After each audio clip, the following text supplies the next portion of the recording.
Cordiale saluto, allora cominciamo questo nostro momento di incontro. Un caro saluto a tutti voi che siete qui questa sera presso l'Aula Magna del Seminario di Vittorio Veneto e un caro saluto anche alle persone che ci stanno seguendo da casa.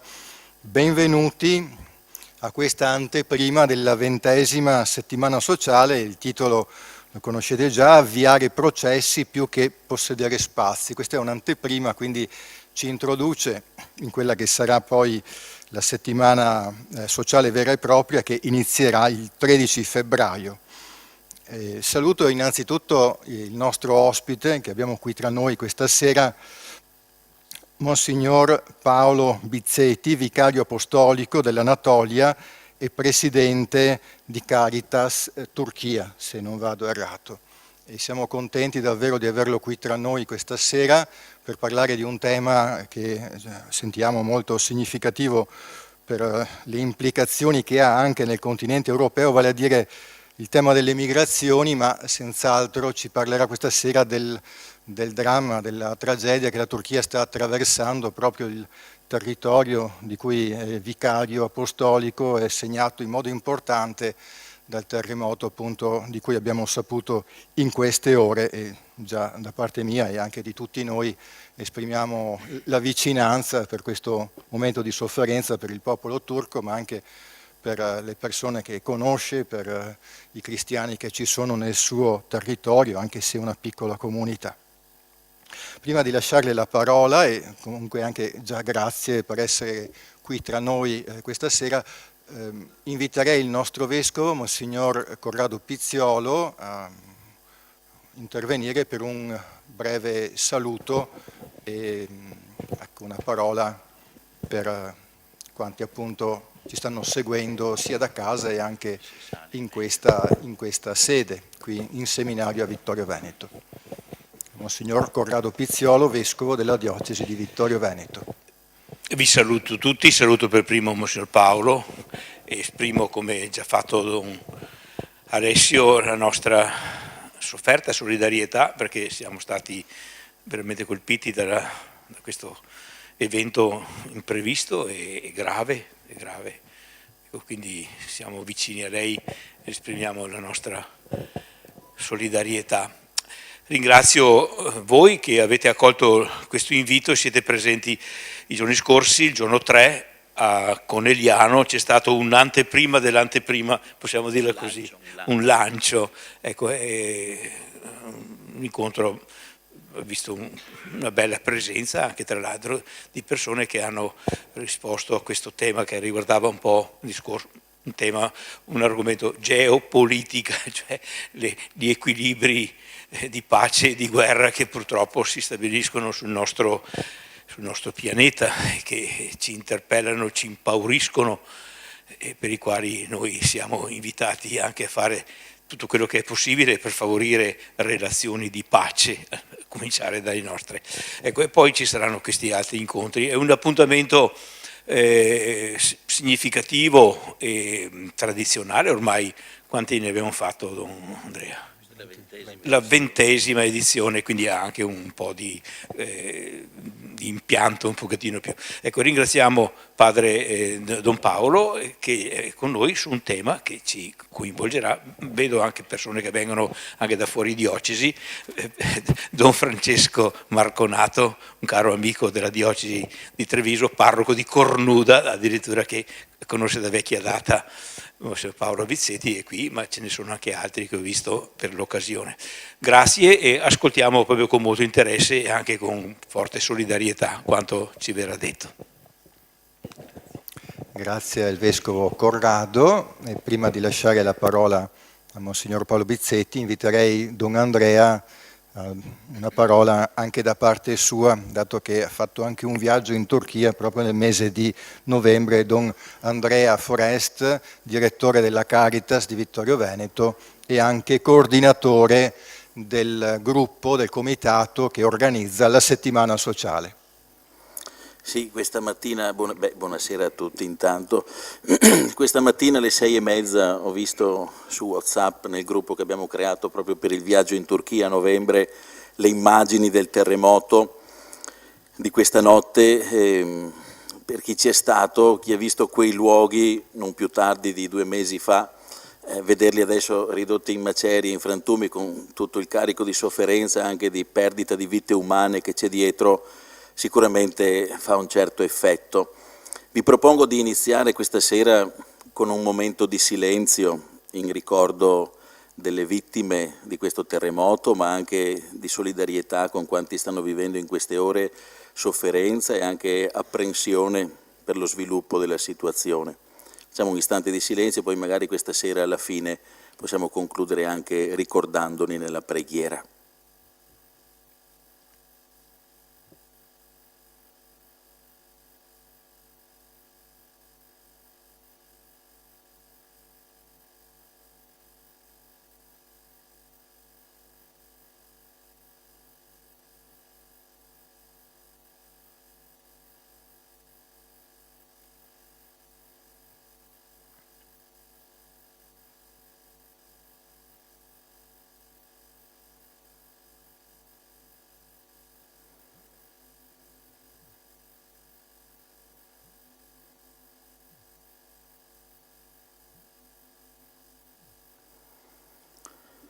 Ecco, questa serata di stasera è nata proprio in Turchia. Eravamo lì insieme a una piccola delegazione della Caritas di Vittorio Veneto a metà novembre fino a fine mese, con l'idea di conoscere un nuovo territorio, allacciare relazioni, tenendo vivo quello sguardo non soltanto sui problemi locali, ma anche tenendo sotto attenzione tutta quella che è la realtà di sete e di carità che c'è nel mondo. In particolare attraverso Alessandro Cadorin, che è qui presente in sala stasera, nativo di Sarmede, qui della nostra diocesi, attraverso Caritas Italiana con cui collabora e per la quale lavora, si era pensato di avviare questo tipo di collaborazione, da ciò il viaggio in Turchia con la Caritas di Vittorio Veneto. L'obiettivo era quello di creare legami, di far conoscere realtà di territori, porzioni del mondo diverse, ma accomunate dallo stesso desiderio di vivere la carità sulla spinta del Vangelo. E così abbiamo conosciuto padre Paolo Bizzetti e gli altri vescovi e direttori della Caritas della Turchia. Doveva esserci qui questa sera insieme a Monsignor Bizzetti John, direttore della Caritas diocesana del Vicariato Apostolico dell'Anatolia, e era qui fino a stamattina, sono arrivati da qualche giorno. Dopo la notizia del terremoto è ritornato, ha preso il volo ed è ritornato in Turchia. E certo ci pesa la sua assenza, ma sicuramente questo ritorno in patria è significativo anche di un'attenzione verso quanto stanno vivendo in questo momento. E lì era nato appunto il desiderio, approfittando anche del tema della settimana sociale di quest'anno, avviare processi più che possedere spazi, mettere sotto attenzione anche questo processo di una relazione tra la Caritas di Vittorio Veneto e la Caritas della Turchia, ma anche nel desiderio di uno sguardo geopolitico sul mondo. Appunto il Vescovo citava l'incontro di venerdì scorso, venerdì 17 febbraio, conclusione della settimana sociale, torneremo su questo tema della geopolitica, soprattutto in chiave dello sguardo sulla pace, il superamento dei confini in una ottica di costruzione di pace a livello mondiale. Abbiamo sottofondo la situazione dell'Ucraina che sentiamo molto vicina a noi. Quindi su questo sguardo geopolitico, uno sguardo alla Turchia non può essere che un elemento chiave che ci permette di cogliere anche come una nazione come la Turchia sia determinante per i flussi migratori, per esempio, o nella posizione che l'Europa occupa rispetto all'equilibrio del Medio Oriente e di tutto il flusso migratorio che c'è lì. Quindi Monsignor Paolo questa sera potrà aiutarci a entrare in questo sguardo di equilibrio mondiale, ma a entrarci non da studioso, non da uno che sta sulle carte a guardare come gira la situazione, a entrarci con la prospettiva, il polso di chi abita quei territori, ne conosce le povertà, instaura relazioni, conosce, incontra le persone, ne condivide i drammi e le storie. Quindi sarà un racconto non soltanto a livello di ragionamento, ma quasi una testimonianza personale che ci aiuterà a sentirci dentro questo legame con la Turchia, soprattutto anche alla luce di quello che è accaduto stanotte, sentirci in un clima di solidarietà e di fraternità, non soltanto per comprendere la realtà, ma per stimolarci ad avviare quei processi anziché soltanto possedere spazi, che è l'auspicio che Papa Francesco fa in Evangelii Gaudium. Ci auguriamo dunque che questa serata non resti soltanto uno stimolo generale, una testimonianza fatta dall'esterno, ma c'è qualcosa che ci tocca da vicino per mettere in piedi novità di vita anche tra noi e nelle relazioni che da qui possono nascere.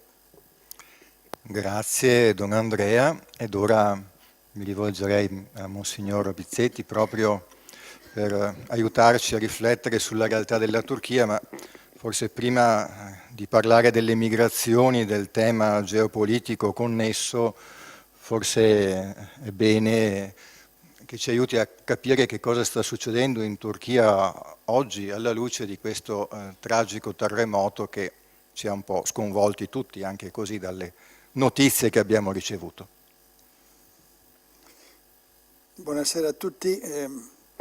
Ho confermato la mia presenza stasera, forse un po' di incoscienza, vediamo se anche l'emozione al termine di questa giornata non prevale e mi taglia un po' la parola, perché in effetti è una situazione molto difficile. Antiochia sull'Oronte, voi tutti la conoscete, la chiesa madre del cristianesimo così come noi lo conosciamo.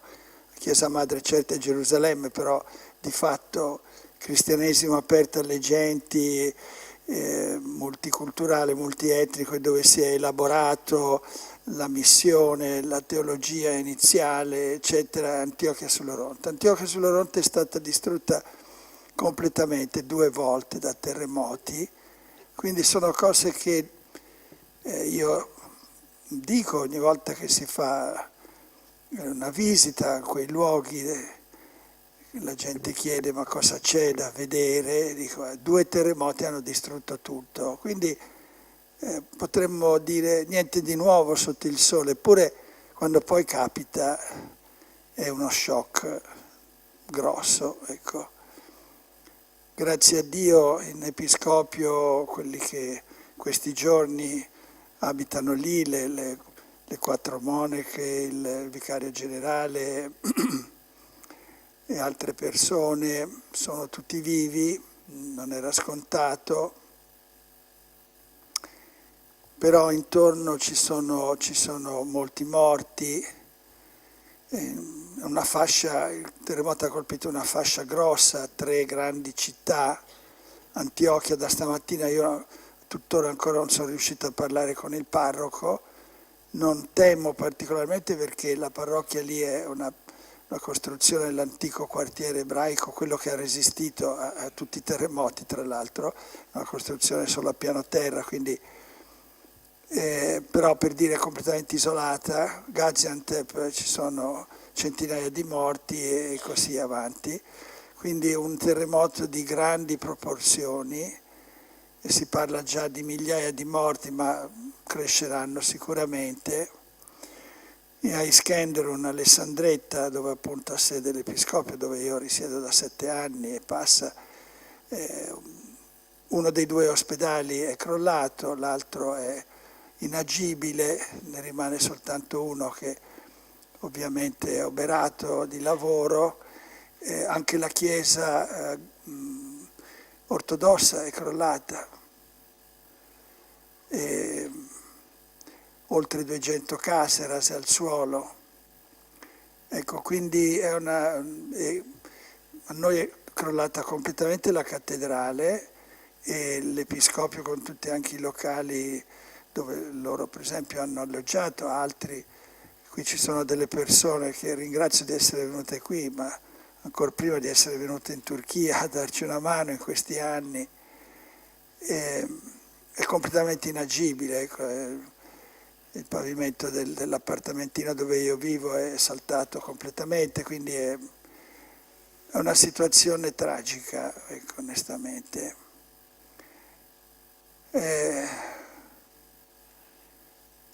In queste situazioni qui io credo che noi non abbiamo tanti discorsi da fare, ma è da ricordare la parola del Signore, come ai giorni di Noè, mangiavano, bevevano, compravano, vendevano, come nei giorni della torre di Siloe, vi ricordate, di cui parla Gesù, caduta, 18 morti, e Gesù dice non erano mica peggiori degli altri, no?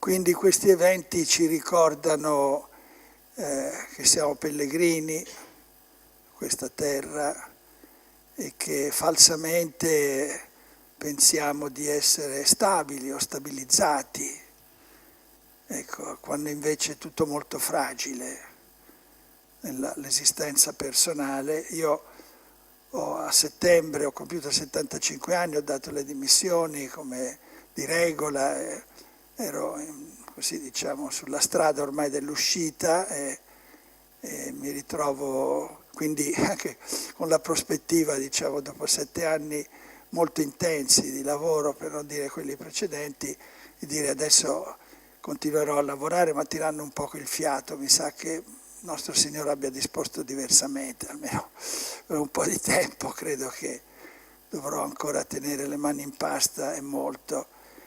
E quindi diciamo di fronte a queste cose dobbiamo sempre ricordare la parola del Signore che ci ha preparati se ci siamo lasciati educare dalla parola. Se invece eravamo, come facilmente succede, addormentati, questi fatti ci risvegliano bruscamente. Poi c'è la solidarietà, ecco.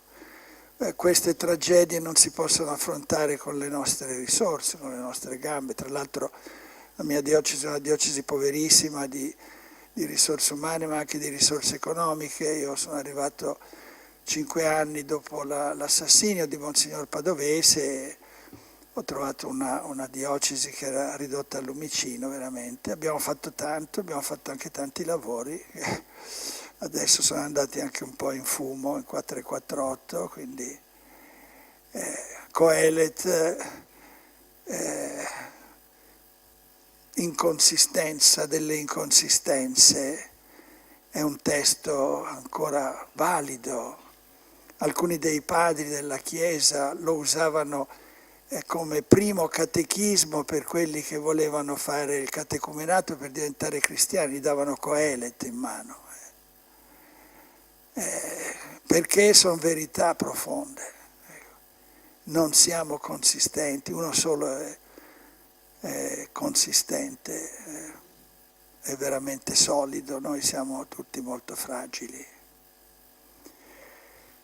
E abbiamo avuto morti tra le persone, tra i rifugiati che noi seguiamo, famiglie già disastrate, famiglie di siriani scappati dalla guerra, molte donne sole con bambini perché i mariti sono stati ammazzati o qualcuno è scappato. Fatto sta che donne sole per le quali ogni giorno arrivare a sera non è scontato, e alcuni di questi sono morti, c'è qualcuno dei loro bambini sotto le macerie. Queste sono persone che abbiamo conosciuto personalmente, che conosciamo, che aiutavamo come Caritas. Quindi ecco, questo sicuramente sarebbe già sufficiente per riempire una serata e farci fermare. Però appunto c'è un tema che poi non è disgiunto da questo di cui sto parlando, perché appunto la Turchia è una terra di mezzo, è una terra che deve la sua fortuna e in qualche modo anche un po' la sua maledizione per certi versi, proprio il fatto di essere un crocevia, ineludibile. Qualche anno fa Turkish Airlines, la compagnia di bandiera, aveva questo slogan pubblicitario: siamo l'unica compagnia aerea che collega in meno di 3 ore di volo 50 capitali di Stato. Adesso sono anche aumentate, hanno creato nuovi collegamenti. Dunque è un posto un po' unico nel mondo, non esiste un altro luogo come Istanbul dove in meno di 3 ore di volo si raggiunga 50 e oltre capitali di Stato. Quindi è proprio un crocevia, no? Questa penisola anatolica è un crocevia di religioni anche, è un crocevia di interessi economici, non a caso siamo in un punto nevralgico della Via della Seta.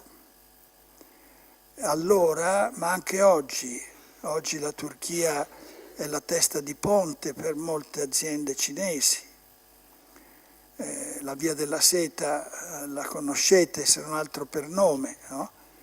Ma forse non conoscete la Via dei Lapislazzuli, che è la ferrovia che da 3 anni e mezzo collega senza interruzione di continuità Pechino con Istanbul, e i treni merci da 3 anni viaggiano. In 13 giorni si arriva da Pechino a Istanbul. Quando si è arrivati a Istanbul, in 48 ore di camion si arriva da queste parti, si arriva fino a Milano.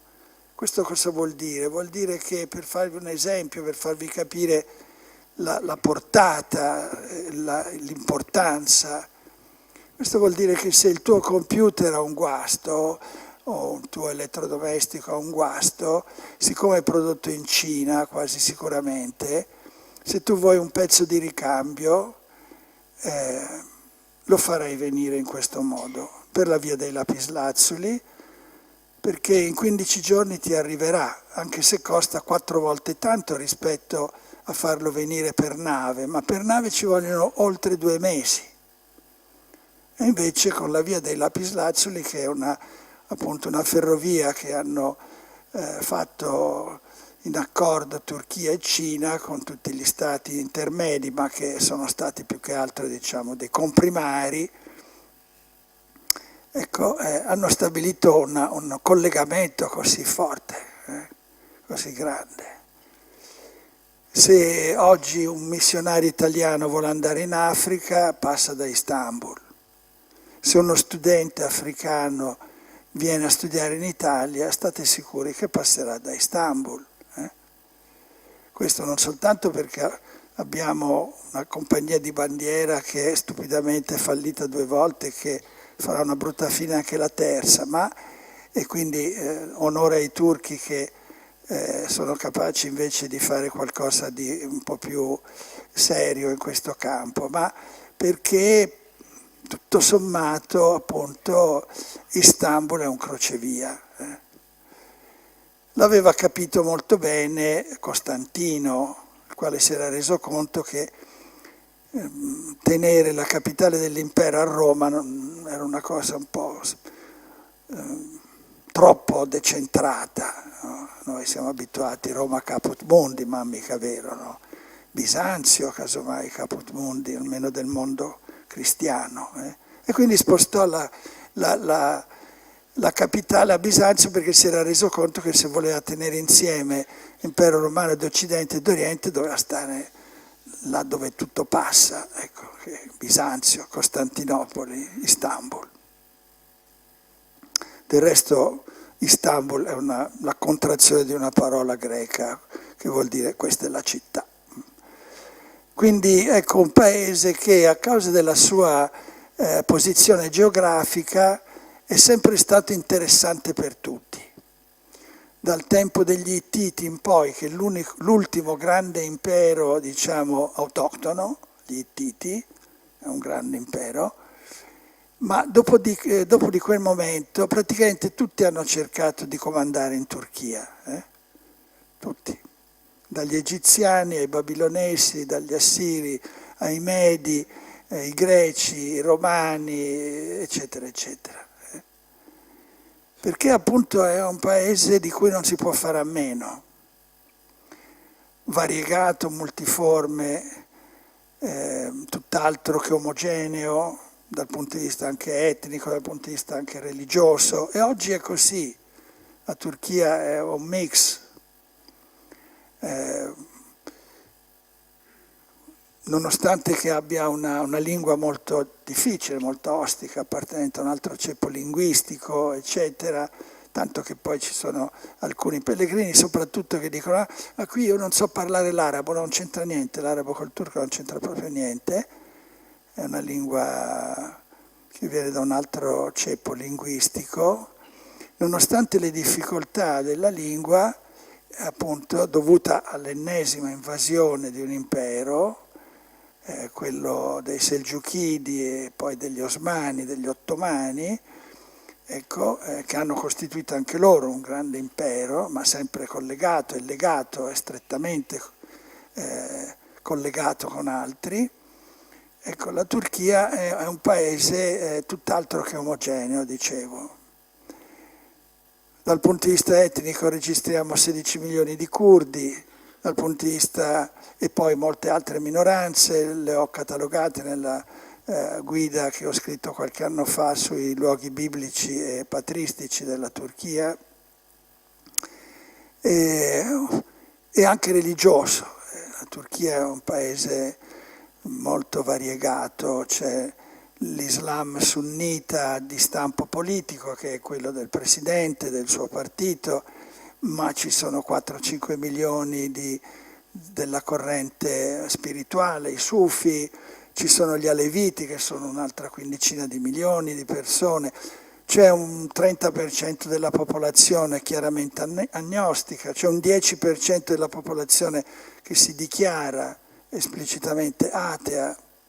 Quindi è un paese molto complesso dove un po' tutte le problematiche si incrociano, no? E poi adesso c'è tutto l'aspetto anche dell'energetico. La Turchia già da anni è la via attraverso cui passano grandi oleodotti e gas, eccetera. Ma adesso poi con la crisi russa ancora di più, nella misura in cui appunto la linea nord è più pericolosa. Adesso poi ci sono tutte le i grandi produttori di petrolio e di gas, le cosiddette repubbliche del petrolio dell'Asia centrale, che tutte passano attraverso la Turchia. Ora la Turchia appunto la si può interpretare come un terreno di conquista, come dicevo, molti imperi hanno cercato di conquistarla, l'hanno conquistata, oppure la si può interpretare in chiave nazionalista, com'è quella dell'attuale regime, che da 18 anni è al potere, che sa interpretare molto bene questo territorio perché ha capito appunto che la sua grande risorsa è proprio la sua geografia.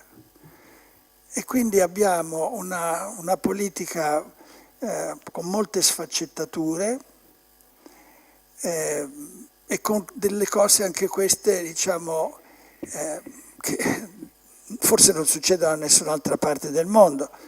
La Turchia è un membro della NATO, però compra i missili S-400 dalla Russia. E perfino il galletto Trump a un certo momento ha dovuto abbassare la testa e accettare il dato di fatto. Perché? Perché tutti hanno paura che la Turchia finisca sotto braccio a qualcun altro, quindi la Russia ha paura che la Turchia finisca di nuovo sotto l'egemonia americana, come è stata per molti anni, gli anni del dopo Atatürk, gli anni dei golpe dei militari. In Turchia comandavano gli americani, gli stessi golpe militari erano finanziati e sostenuti dalla Banca Mondiale, che è sotto controllo americano, e dagli Stati Uniti, no? Non c'è dubbio, ma anche la Repubblica dopo i golpe degli anni 80 e 90, il primo, quando si è tornati all'assetto repubblicano, il primo presidente è stato un professore turco, ma che era da 30 anni in Turchia, che è arrivato in Turchia pieno delle casse dei dollari americani, ha conquistato la scena politica, no? Quindi Gli americani hanno paura che la Turchia finisca tra le braccia dei russi e viceversa, poi ci sono a sud tutti i paesi del Golfo adesso che naturalmente hanno grossissimi interessi religiosi ma anche finanziari. Ecco, poi come dicevo ci sono tutti gli stati al di là che si affacciano sul Mar Caspio e che hanno grandi interessi anche loro. Poi c'è l'Europa ovviamente, ci siamo noi che siamo il primo partner della Turchia. L'Europa è il primo partner della Turchia a livello commerciale, ma non solo. Ormai ci sono milioni di turchi in Europa, in Germania 5 milioni, ma non solo in Germania. Oggi moltissimi giovani laureati o laureandi turchi vengono a studiare in Europa, vengono a studiare in Italia, vengono a fare un dottorato, dei master. Ormai le nostre università, dovunque si vada, si trovano dei turchi, no? Perché appunto ci sono tanti interessi. Per quello che riguarda l'Italia, semplicemente 2 o 3 cifre: 1100 aziende italiane producono in Turchia e dopo adesso il Covid aumentano perché la Cina è lontana, non è affidabile, eccetera, quindi si spostano gli impianti dalla Cina alla Turchia. L'Italia era fino a pochi anni fa era il terzo partner commerciale della Turchia, adesso un pochino retrocesso, no?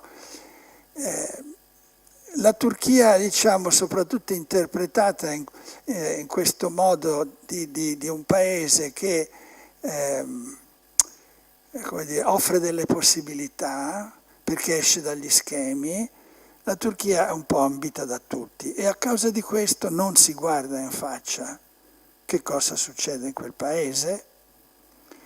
Quindi faccio un esempio, l'Inghilterra esce dall'Unione Europea e il giorno dopo stabilisce dei forti trattati economici con la Turchia, che era lì pronta a cogliere l'occasione. E oggi l'Inghilterra, la Gran Bretagna, è il secondo partner commerciale della Turchia. Questo anche nella storia, di fatto le potenze europee sono state sempre molto interessate, no? Francia, Inghilterra, Italia, Olanda, eccetera, no? Germania ovviamente è stata partner nella prima guerra mondiale e nella seconda guerra mondiale la Turchia non è scesa in campo semplicemente perché gli alleati hanno offerto su un piatto d'argento un mucchio di doni, tra cui la regione dove io vivo, la TAI. Finita la prima guerra mondiale le potenze europee se la sono spartita, subito, nel 448, no? Col trattato di Sèvres. Quindi ecco, vi sto dando così delle scintille, un po' di fuochi d'artificio per comprendere come la Turchia è un paese dove per un motivo o per un altro ci si passa, ci si arriva, si riparte, eccetera. E adesso anche poi con i flussi migratori, anche questo di per sé non è nuovo, però adesso negli ultimi 15 anni è diventato molto massiccio. Quindi si è cominciato con il seguito delle 2 sciagurate guerre in Iraq, sono quelle che hanno cambiato il volto del Medio Oriente, che hanno cambiato anche il volto della Turchia in parte, no? Le 2 guerre contro l'Iraq sono state quelle che hanno fatto cambiare non solo l'assetto, diciamo, gli equilibri precari del Medio Oriente, ma molto più profondamente hanno come dire, dato un colpo terribile alla stima che in Medio Oriente si nutriva verso l'Occidente e verso l'Europa in particolare. Gli americani non sono mai stati amati molto in Medio Oriente perché ne hanno combinate di cotte e di crude, ma l'Europa no, l'Europa godeva di grande stima e la posizione così di alleato, per quanto così un po' di sottotono, dell'Europa e anche dell'Italia con gli americani per le 2 guerre in Iraq sono stato un disastro. Come aveva detto Giovanni Paolo II, voce inascoltata non solo dai grandi della terra, ma anche all'interno della Chiesa. Su questi temi Giovanni Paolo II è stato molto lasciato in solitudine quando si era opposto con forza soprattutto alla seconda guerra del Golfo. Lui aveva previsto lucidamente, perché era a contatto con i patriarchi dell'Iraq, aveva previsto lucidamente che questo sarebbe stato un disastro per la nazione, per i cristiani e le altre minoranze in modo particolare, che ci sarebbe stato un flusso immenso di rifugiati, cosa che puntualmente è avvenuta. Quindi quello della Siria ha fatto notizia per molto tempo, ma quello dell'Iraq è precedente. Noi abbiamo migliaia di iracheni cristiani sul nostro territorio. Oggigiorno i rifugiati cristiani, soprattutto iracheni, ma non solo, come dirò, sono più numerosi dei cristiani locali. Ecco, poi c'è stata la Siria e poi negli ultimi anni c'è l'Iran e l'Afghanistan. Per non dire adesso pian piano anche africani, pakistani, indiani, eccetera, no? Bangladesh. Se tu vuoi arrivare in Occidente devi passare dalla Turchia facilmente. E la Turchia approfitta di questo. È stata molto generosa nell'accoglienza, pensando anche che sarebbe stata un'accoglienza temporanea, anche quelli che erano venuti in Turchia lo pensavano che la Turchia era una terra di passaggio, invece le porte dell'Occidente sono chiuse e noi ci siamo ritrovati nella situazione di essere ricattati. L'Europa è ricattata, l'Italia è ricattata. Paghiamo per non vedere il problema dei rifugiati, della gente che scappa dalla guerra, che scappa da questi regimi terribili. No? Quando uno è ricattato non è libero di fare quello che ritiene opportuno. Quindi noi facciamo grandi dichiarazioni di principio, l'Europa, ci permettiamo di bollare Erdogan con l'epiteto di dittatore, salvo poi fare subito marcia indietro. Subito marcia indietro. Possiamo fare qualche manifestazione sui giornali per 15 giorni per il fatto che Santa Sofia viene ritrasformata in moschea. Durerà 15 giorni sui giornali, poi finisce tutto. Perché siamo sotto ricatto. E la Turchia interpreta questa arma che ha in mano molto bene, per fare sostanzialmente quel che vuole.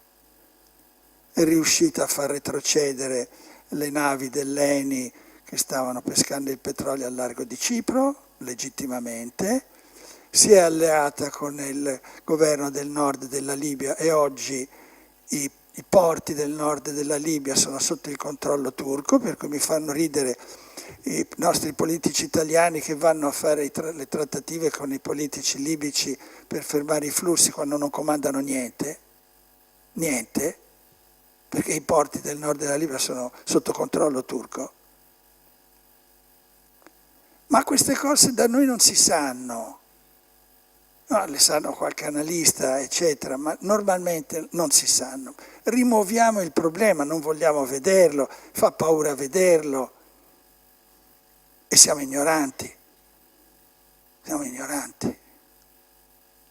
Non ci rendiamo conto di cosa vuol dire avere a che fare con un territorio che appunto gioca a suo piacimento sui vari tavoli, arrivando fino a proporsi come mediatore internazionale. Un mediatore che non combina niente, ma c'era proprio la scorsa settimana un articolo che diceva Erdogan è il terzo nome più citato sui giornali occidentali nell'anno 2022. E questo certamente lui è un genio della politica, è certamente un genio della diplomazia, ma deve tutto questo al fatto che abita in Turchia. E la Turchia è un luogo appunto di passaggio. Un luogo di passaggio per gli eserciti, da sempre, un luogo di passaggio per gli emigrati, un luogo di passaggio per le vie commerciali e per le vie energetiche, come ho accennato prima. Ora, in tutto questo, appunto, i rifugiati. In Turchia ci sono oltre 4 milioni di rifugiati. Questa accoglienza è stata, devo dire, generosa, i primi anni molto generosa. Col passare degli anni comincia a essere pesante e la si usa. Si usa questi milioni di persone per avere persone che... sto parlando di quelli che sono sotto protezione ufficiale di UNHCR, dell'ONU, non sto parlando del clandestino. Ma queste persone qui sono un mercato della forza lavoro enorme, a costo zero quasi, a costo di pura sopravvivenza, senza nessuna assicurazione sanitaria, sociale, niente. Ma è gente alla fame che deve sbarcare il lunario. È una grossa forza lavoro, gratis, i rifugiati.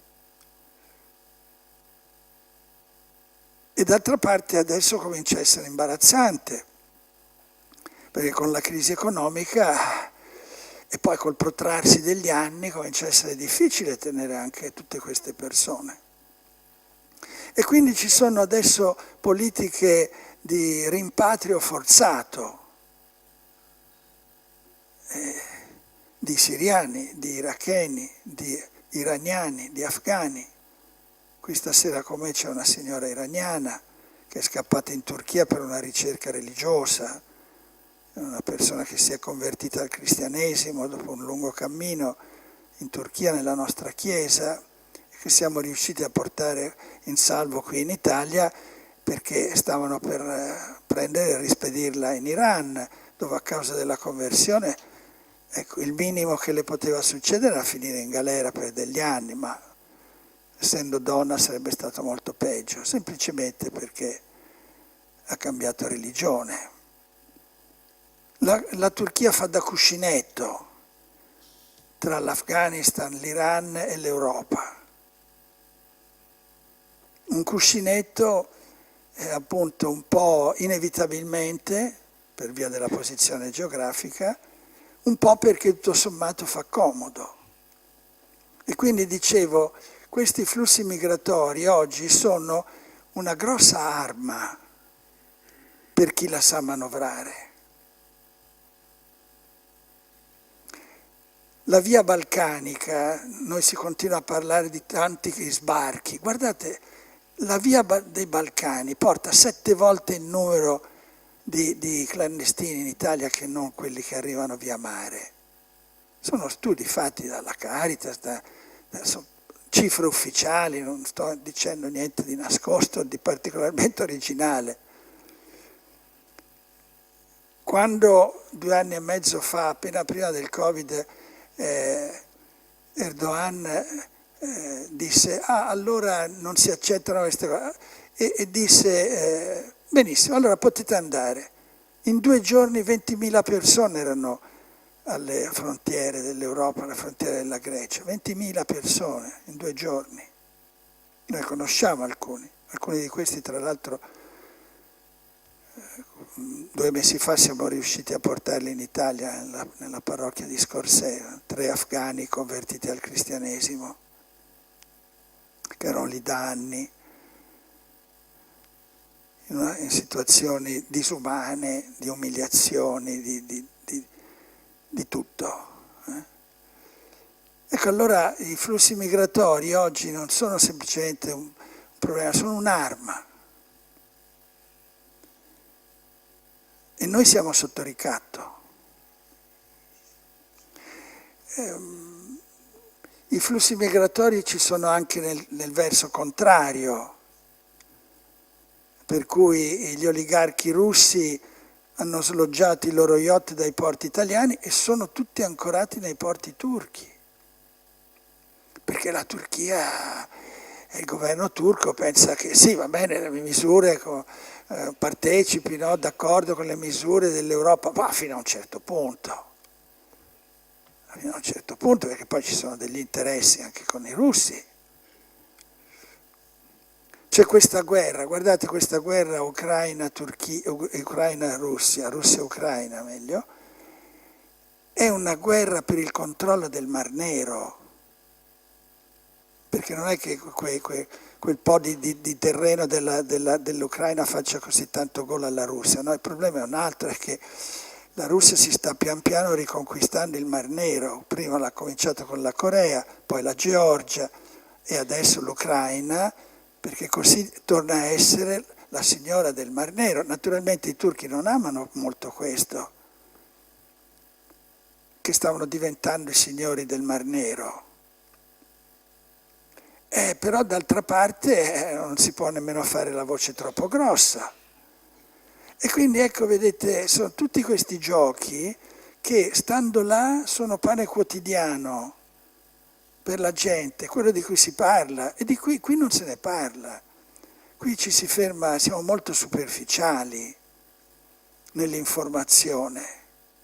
Ma io devo dire che veramente conosco la Turchia abbastanza bene, perché dal 1978 che ogni anno sono andato per i pellegrinaggi, per i luoghi biblici, per le vacanze, per la bellezza di un paese dai 1000 volti, eccetera, no? Per gli amici fatti, cristiani che abitano lì.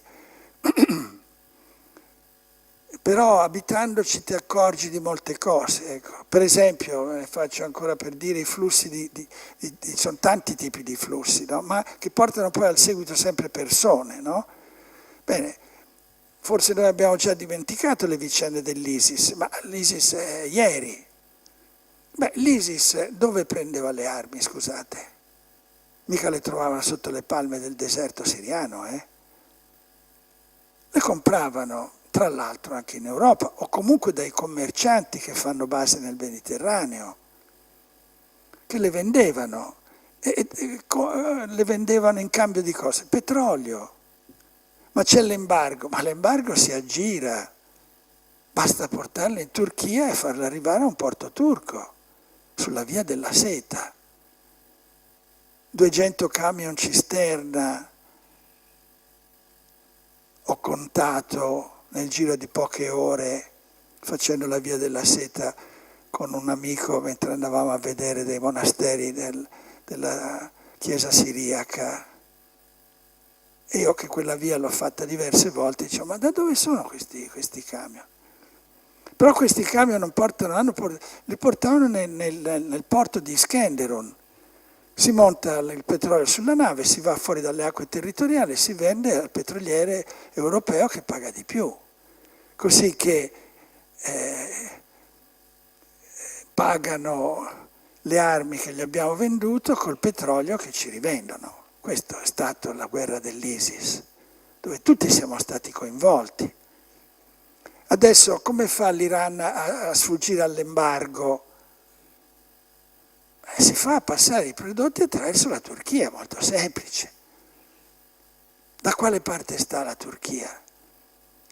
Ma questo, come dico, riguarda i flussi migratori, perché dietro un camion, dietro un oleodotto, dietro un prodotto che viene esportato, ci sono delle persone, ci sono delle religioni, ci sono delle ideologie politiche, su cui bisognerebbe riflettere, su cui bisognerebbe aprire gli occhi. I flussi migratori vogliono dire che dalla Turchia, per esempio, si sta facendo tutta un'azione lenta di penetrazione nei Balcani, contando su tutti gli scontenti dell'Europa, la quale è divisa, incerta, sì, un po' no, quello no. E questi invece non sono quello sì, quello un po' sì e un po' no, sanno cosa vogliono. Quindi c'è una politica di penetrazione nei Balcani strepitosa. Tutti gli ufficiali dell'esercito albanese sono formati in Turchia, signori. Tutti. Hanno cominciato con l'aeronautica e adesso tutti. Montenegro, ci sono 2 voli al giorno. per il Montenegro. E i turchi sono arrivati. I musulmani del Kosovo dove trovano un punto di riferimento? Nel sultano. Questo anche vuol dire flussi migratori. E questo anche a livello religioso. Vediamo l'aspetto positivo, poi quello negativo. L'aspetto positivo è che è un crocevia. Le tre grandi correnti del cristianesimo sono nate tutte ad Antiochia. Quello di stampo occidentale, Paolo e compagni, quello di stampo bizantino e quello di stampo siriaco. Ma la Turchia è un crocevia delle religioni, delle varie denominazioni cristiane. È normale in una liturgia un po' importante a Istanbul, ma non solo a Istanbul, che la si faccia in 3, 4, 5 lingue. Per l'ordinazione, l'ultima ordinazione, quella di Monsignor Palinuro, 6 lingue. 6 lingue, è normale. I cristiani in Turchia normalmente 2 o 3 lingue le masticano. E questa è una cosa molto interessante, molto bella anche perché permette un ecumenismo, per esempio, che è impensabile altrove. Ad Antiochia abbiamo unificato la data della Pasqua con gli ortodossi. A Natale loro vengono da noi, il 6 gennaio noi andiamo da loro. Per San Pietro e Paolo facciamo la sera del 28 i solenni vespri nella Chiesa ortodossa. La mattina dopo alla cosiddetta grotta di San Pietro facciamo una cerimonia civile e religiosa dove ci sono anche le autorità civili appunto e poi parlo io, parla il nunzio, parlano qualche vescovo, patriarca delle altre chiese e poi il pomeriggio c'è la messa nella Chiesa cattolica.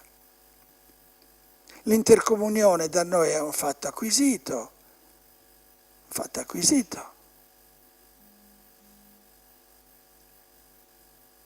E i vescovi ortodossi vengono, non so, per dire l'anniversario della morte di Don Andrea Santorio, fanno tranquillamente la comunione. E io l'altro giorno per la settimana dell'unità dei cristiani eravamo nella chiesa armeno-ortodossa, non ho concelebrato, io ero vestito con la talare sulla sedia gestatoria, insomma, una sedia importante, diciamo, no? Giù sotto il presbiterio, però poi dopo si fa la comunione. Certo, alla fine della messa il sacerdote mi ha dato in mano il pastorale e mi ha dato in mano la croce e dice benedici tu, perché qui tra l'altro in quella chiesa c'erano siriaci ortodossi, siriaci cattolici, armeno-cattolici, armeno-ortodossi, latini, normale, nelle famiglie sono per forza di cose, noi viviamo l'ecumenismo, nelle famiglie è normale che chi serve tutte le domeniche a messa, Francesco lo può testimoniare, Cesar è siriaco ortodosso, ma lui da 15 anni serve la messa la domenica da noi. Quindi succedono delle cose molto interessanti, molto belle a livello di base, ma anche a livello di capi c'è dei buoni accordi, una buona pace. Quando vado nelle chiese dell'est Turchia di tradizione siriaca ortodossa, dove vado a celebrare? Ma celebro nella loro chiesa, non so, il monastero di Mor Gabriel, il metropolita, Monsignore, questa è la sua chiesa, ogni volta che vuole celebrare con i suoi gruppi è benvenuto. Quindi succedono delle cose molto belle, molto interessanti, a livello di base, perché siamo mescolati, siamo vicini, ci intendiamo, abbiamo capito che quello che ci unisce è molto più di quello che ci differenzia, no? Ma abbiamo le nostre regole, non mi sognerei di unire in matrimonio 2 ortodossi, no? ortodossi non mi sognerei di battezzare, se non col permesso del loro vescovo, un bambino di una famiglia ortodossa. Ma ad Antiochia il catechismo, i giovani ortodossi, il catechismo, un po' di formazione religiosa, la fanno nella parrocchia latina. Perché gli ortodossi non fanno la catechesi, noi la facciamo. Quindi, ecco, insomma, poi ci sono anche gli aspetti invece più problematici. Aspetti più problematici e sono quelli che, diciamo, se, come possiamo dire, se non... No, finisco ancora gli aspetti positivi. E ognuno è geloso della sua identità. Questo è bello, cioè non è il miscuglio, la Macedonia, no. Ognuno ci tiene fortemente alla sua identità. Se sono latino, no? Non si discute, sono latino, papa, non si discute. No. E così gli altri, no? Quindi ognuno è molto geloso della sua identità, no? Però quando c'è poi da pregare, quando c'è una necessità, quando ci sono le feste, eccetera, siamo insieme. C'è gente che la notte di Pasqua, siccome gli ortodossi fanno una cosa piuttosto breve, la fanno il sabato sera appena poco dopo buio, alcuni vanno prima lì e poi vengono da noi a fare la notte di Pasqua. Perché? Perché magari il marito è latino, la moglie invece è ortodossa o armena, ortodossa, eccetera. E i figli vengono su in questo contesto, no? Ecco, quindi è molto interessante. D'altra parte, diciamo, la storia della Turchia ci fa molto riflettere perché la divisione dei cristiani, lunghi secoli, è stato il vero motivo del tracollo del cristianesimo. Quindi adesso, siccome, come ho scritto nel commento degli Atti degli Apostoli alla fine, siccome adesso siamo tutti chiese piccoline e povere, sostanzialmente così, gli ortodossi, è molto famoso Bartolomeo I, patriarca di Costantinopoli, ma guardate sono 5.000, 5.000. Io in tutta la mia diocesi non ne metto insieme 1.500 se escludo i rifugiati. Siamo tutti piccolini, tutti poveri sostanzialmente, per cui diciamo si va d'accordo, ma ci sono stati secoli in cui invece noi ci siamo divisi e combattuti alla grande. E questo è stato il vero motivo del declino del cristianesimo in Medio Oriente e in Turchia in particolare. Prima ancora che arrivasse l'invasione arabe del 638, prima ancora il cristianesimo era già in declino fortemente, perché la gente era stanca delle dispute, delle guerre tra cristiani.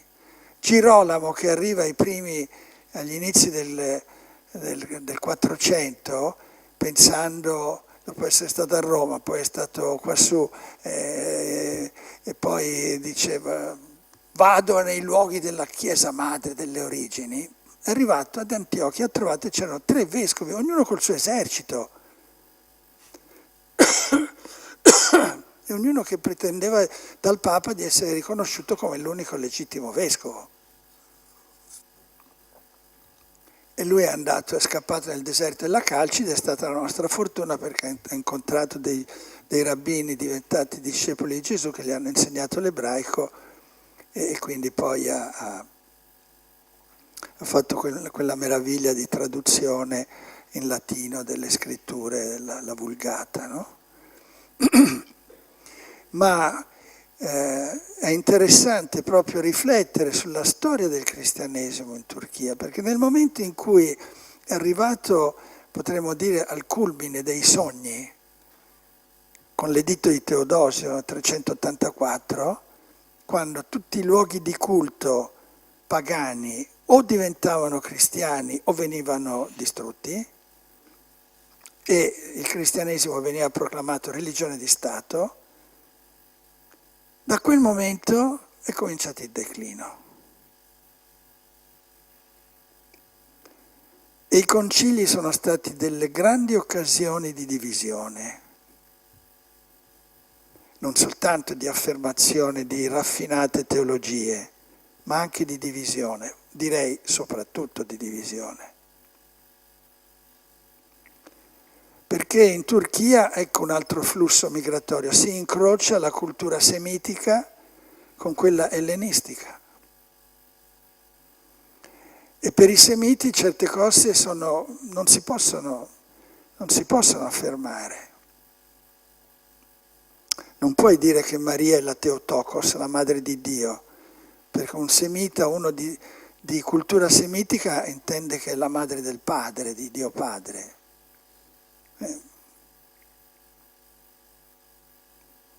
Non si può, ma ci si è divisi. Poi adesso dopo 1500-1600 anni si è riconosciuto che in fondo quelli che bollavano da una parte e bollavano dall'altra avevano la stessa fede, no? I grandi accordi, i grandi trattati di pace fatti da Giovanni Paolo II, no? Con Shenouda III, il patriarca dei Copti, eccetera. Dichiarazioni congiunte, abbiamo la stessa fede, però ci siamo divisi. E ci siamo divisi perché appunto abbiamo sottovalutato che in quei luoghi il mix di culture, di mentalità, di categorie filosofiche, teologiche, eccetera, è il pane quotidiano, era ed è il pane quotidiano. I grandi padri cappadoci, prima c'era Don Maurizio Girolamo, con cui stiamo facendo delle splendide iniziative estive di formazione sia per i giovani che per insegnanti di religione, giovani preti, seminaristi, eccetera. Guardiamo da vicino queste vicende.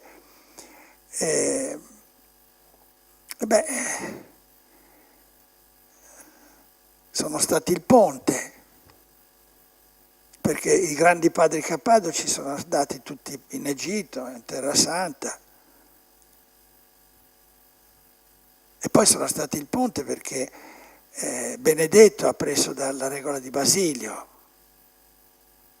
Ecco, per dirvi che appunto flussi di persone, flussi di culture, flussi di idee, flussi a tutti i livelli. Allora la Turchia è un paese da non sottovalutare, perché appunto questo essere crocevia può essere interpretato come ricchezza o può essere interpretato come arma, a seconda dei momenti, a seconda di chi c'è a governare. In Turchia è arrivata anche la cultura occidentale, direi il peggio della cultura occidentale. Con Atatürk è arrivato il laicismo alla francese, un laicismo spietato. Poi anche lui ha dovuto fare un po' marcia indietro, ha dovuto costituire un ministero degli affari religiosi perché si è reso conto che poi senza i credenti non combinava niente, rischiavano le masse di rivolgersi contro. Ma è arrivato il peggio della mentalità illuminista francese in Turchia, fino a oggi. Fino a oggi la gente, i professori universitari delle materie scientifiche sostanzialmente sono illuministi, ma proprio pesanti, razionalisti, pesanti, no? Quindi atei.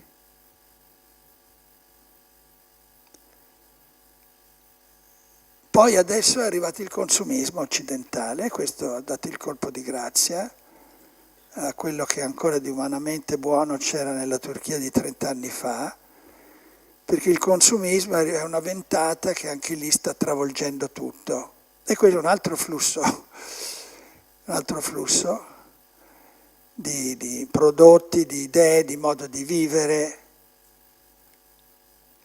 E spesso appunto arriva il peggio. ma tutti. Voi sul lungomare di Iskenderun potete vedere tranquillamente sotto braccio 2 amiche, di cui una è in minigonna, l'altra è bardata dalla testa ai piedi, ma state sicuri che tutte e 2 hanno il capo chino sul cellulare, dove sostanzialmente si veicola la cultura occidentale. Per qualche aspetto è bello, sì, perché noi abbiamo in tutte le nostre parrocchie delle persone, dei musulmani che vogliono fare cristiani, che hanno scoperto il cristianesimo su internet. Quindi internet è anche interessante, offre delle possibilità, ma nella stragrande maggioranza purtroppo offre un abbassamento del modo di vivere, della morale, induce all'individualismo, che è in crescita esponenziale anche in Turchia. Quindi stando in Turchia uno si trova in mezzo a un incrocio di cose pazzesche che lo costringono a approfondire. E come ho detto in qualche intervista, io in questi 7 anni sono stato costretto a approfondire la mia fede cristiana. Sono contento, è un dono che Dio mi ha fatto di stare lì, perché ho dovuto uscire da delle cose un po' troppo generiche, perché incontro delle persone, dei musulmani che pregano più di me, credono in Dio forse più di me, che hanno una morale ineccepibile e che sono attenti ai poveri. E allora io in che cosa sono diverso? Cosa ho da proporre? Qual è l'originalità del cristianesimo? Siamo costretti a approfondire la nostra identità.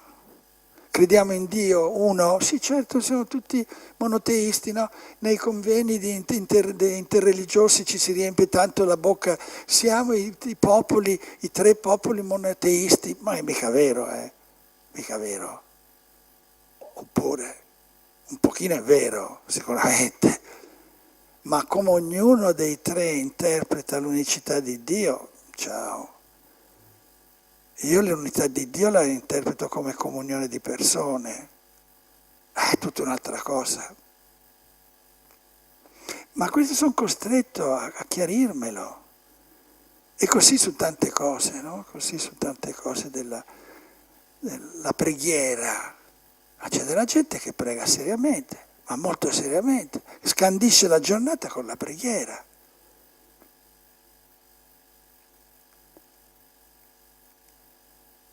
E le feste religiose coincidono con le feste nazionali e tutti fanno festa.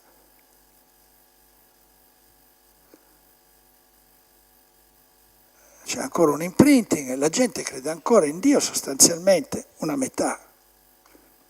Poi c'è un 20% in ricerca, poi c'è un 30%, come vi dicevo, agnostico o ateo addirittura. Ecco, allora sono tutte cose che si incrociano, no? Nelle menti, nei cuori, attraverso persone. Ecco, e concludo dicendo, soprattutto queste persone che adesso vengono dall'Oriente in cerca di Cristo, dall'Afghanistan, dall'Iran, tanti, cioè,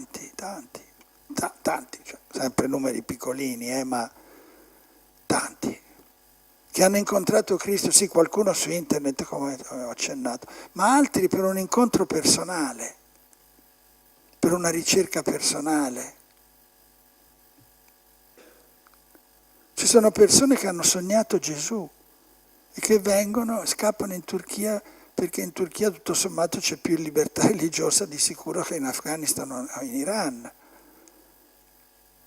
come ha fatto Maria, come hanno fatto i 3 afghani che hanno perso tutto, famiglia, beni, eccetera, e che oggi sono a Scorzè. E come mai? Perché ho incontrato Cristo, ho sognato Cristo e la mia vita è cambiata. Ti sembra di leggere delle storie dell'Antico e del Nuovo Testamento, Giuseppe, a cui Dio parla in sogno. Quindi in tutti questi flussi il Signore sta lavorando, ma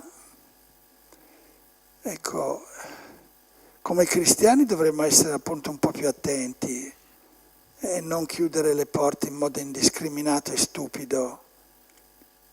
Prima cosa, dobbiamo fare delle distinzioni.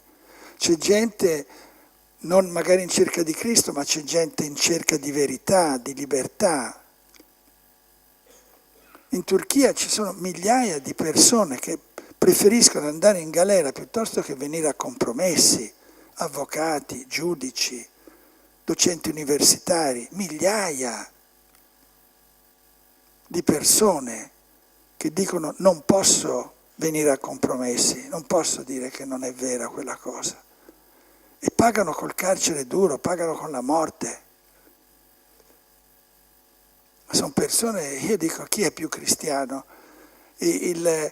L'industriale italiano che viene a produrre in Turchia, che se ne infischia altamente di tutto, gli preme soltanto far quattrini, perché il salario di un operaio è 300 euro al mese, o quel musulmano o agnostico che è in galera perché ha rifiutato di scrivere una sentenza secondo l'interesse dei potenti di turno. Cosa andiamo cercando? Ci sono molta gente che viene in Turchia e va cercando le emozioni della Cappadocia con i palloni, le mongolfiere o le belle spiagge del sud o i monumenti di Istanbul. Cosa andiamo cercando? Sono moltissimi pellegrinaggi che vengono a vedere le pietre morte e non si sognano di incontrare nessuna delle pietre vive che ci sono più interessati di quelle morte. E ci sono cristiani da 2000 anni ininterrottamente.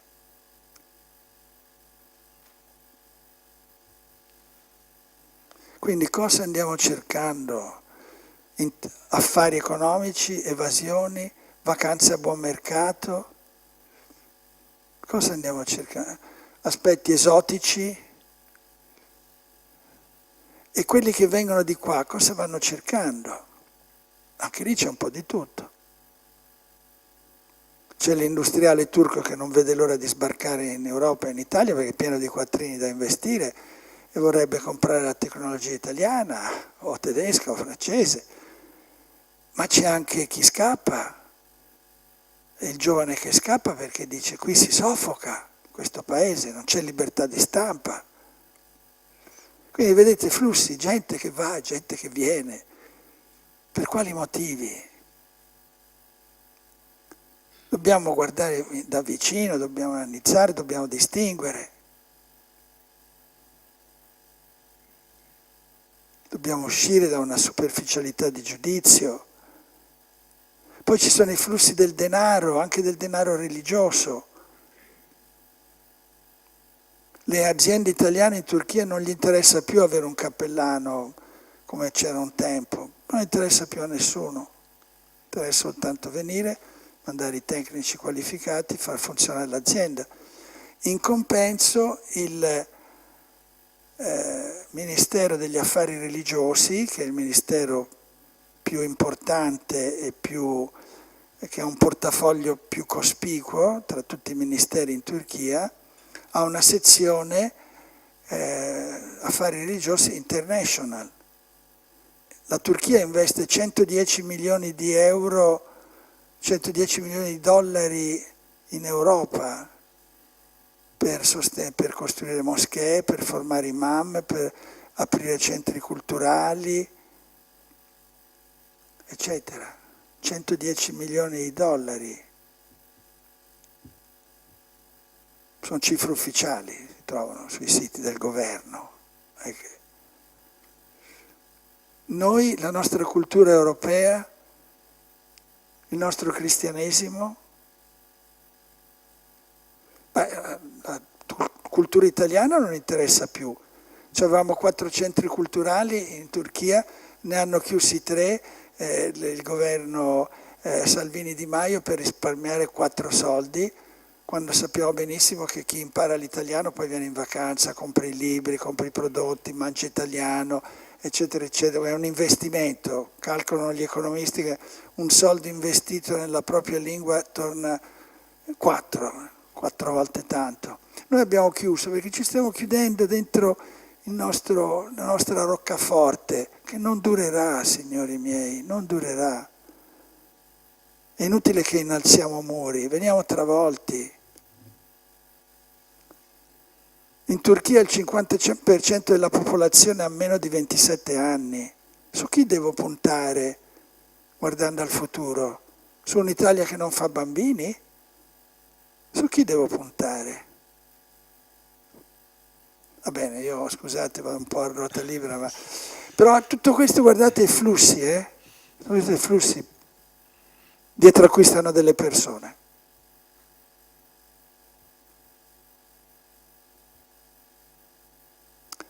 Grazie. Grazie a lei.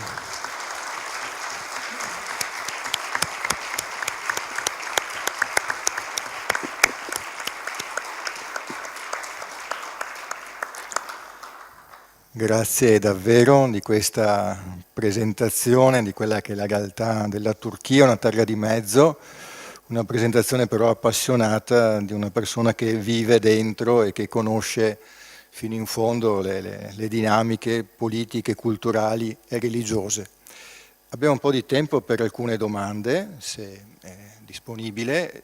Ci possono essere domande sia qui in sala, eventualmente forse anche qualche domanda tramite WhatsApp dalle persone che ci stanno seguendo. Ecco, c'è un microfono mobile grazie a Don Andrea e possiamo così segnalare chi vuole fare una domanda, alzi una mano e Don Andrea prontamente si avvicinerà.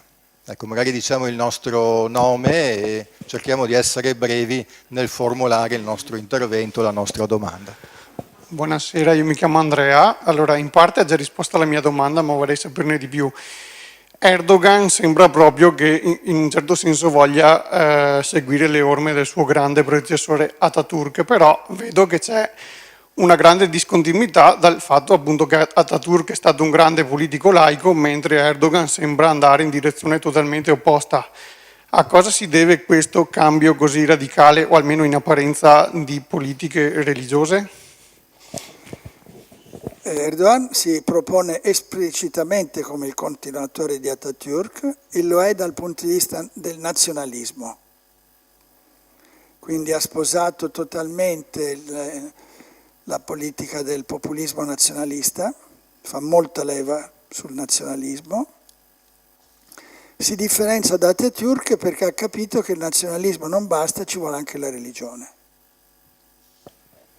E quindi è l'Islam politico, è proprio un classico rappresentante di un Islam che si concepisce come una proposta totalizzante.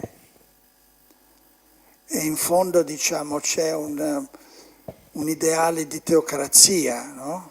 Erdogan parla di Dio, si appella alle coscienze. Dunque questo è un grande fattore.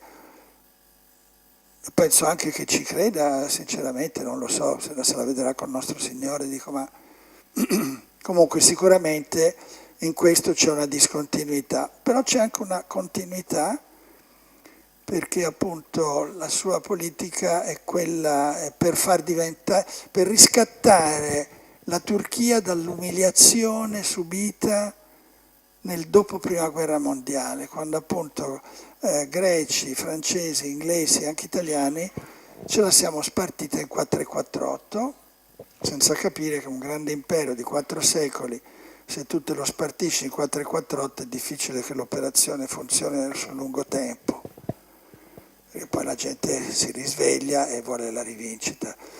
Erdogan sta interpretando il desiderio di rivincita della Turchia, che prima appunto è stata colonizzata e spartita dalle potenze europee, così che poi c'è stata la guerra di liberazione nazionale, culminata col Trattato di Losanna, dove lui ha seduto da padrone, no? E le potenze occidentali hanno accettato sostanzialmente tutto quello che proponeva, anche perché era l'inizio dei fascismi, lui si presentava con tutte le carte in regola per essere un interlocutore alla pari con quelli che stavano nascendo in Europa. ma anche riscattarsi dal dominio americano, che per lunghi decenni, per almeno 20 anni, per non dire 30, ha dominato attraverso la Banca Mondiale l'economia turca. Quindi c'è un desiderio di rivincita, di riscatto che è religiosa e nazionalista. Direi Lui di raccogliere. pretende di interpretare il meglio del sultanato e il meglio della Repubblica. Questo è il suo progetto politico, è quello di mixare queste due componenti.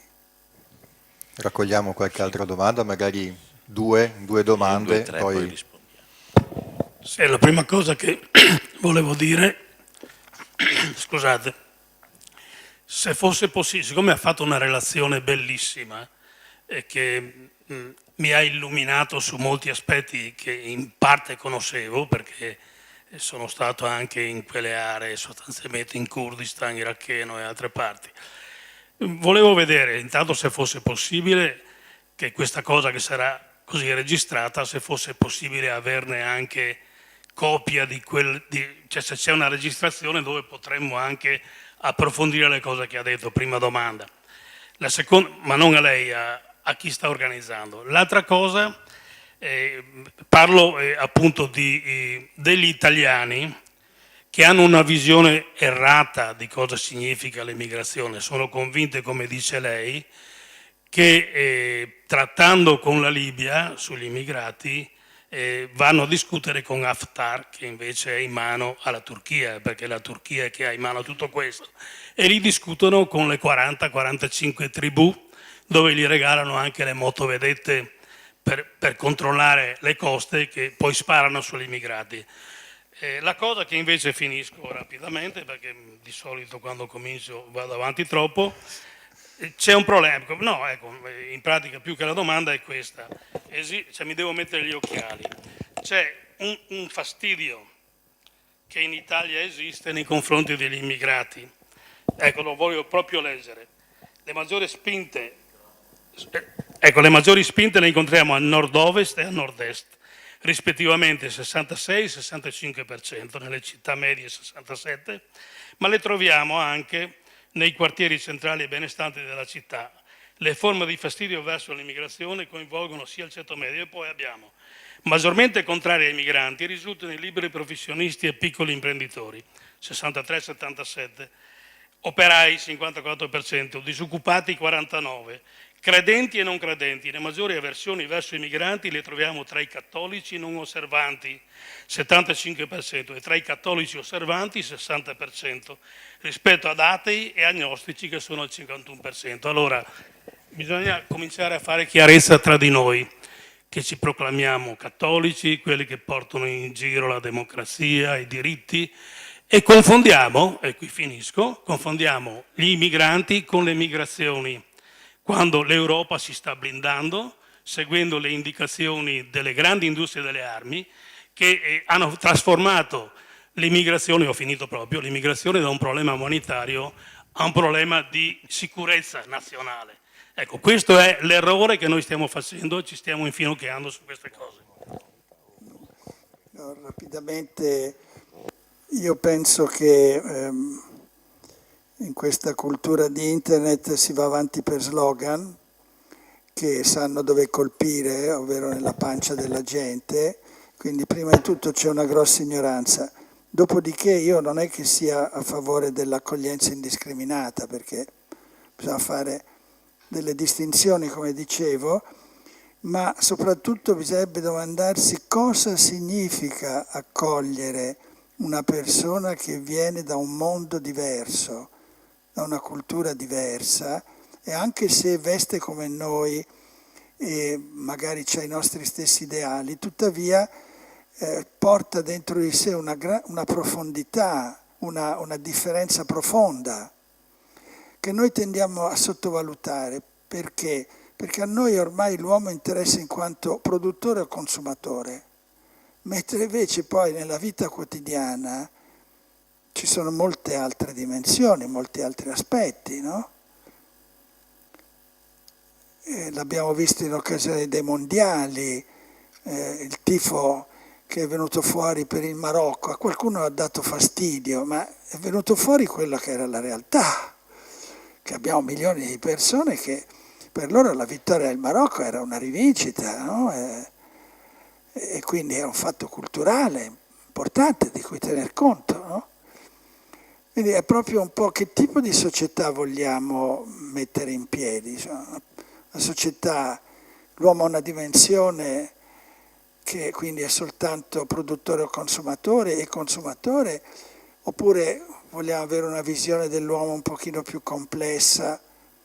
E allora in base a questo poi cercheremo prima di tutto di rimuovere alcune delle cause di queste migrazioni, perché il Papa lo sta richiamando continuamente anche in questa visita in Congo, no? Cioè non è che i flussi migratori ci sono anche nel senso che noi andiamo a rubare le materie prime,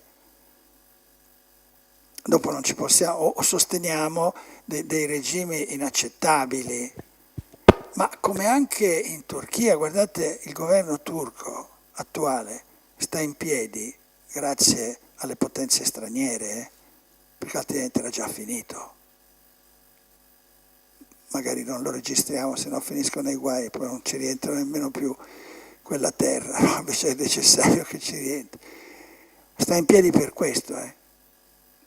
Nessuna delle grandi potenze desidera un'alternativa. Va bene così, per mille motivi, no? Ma va bene così.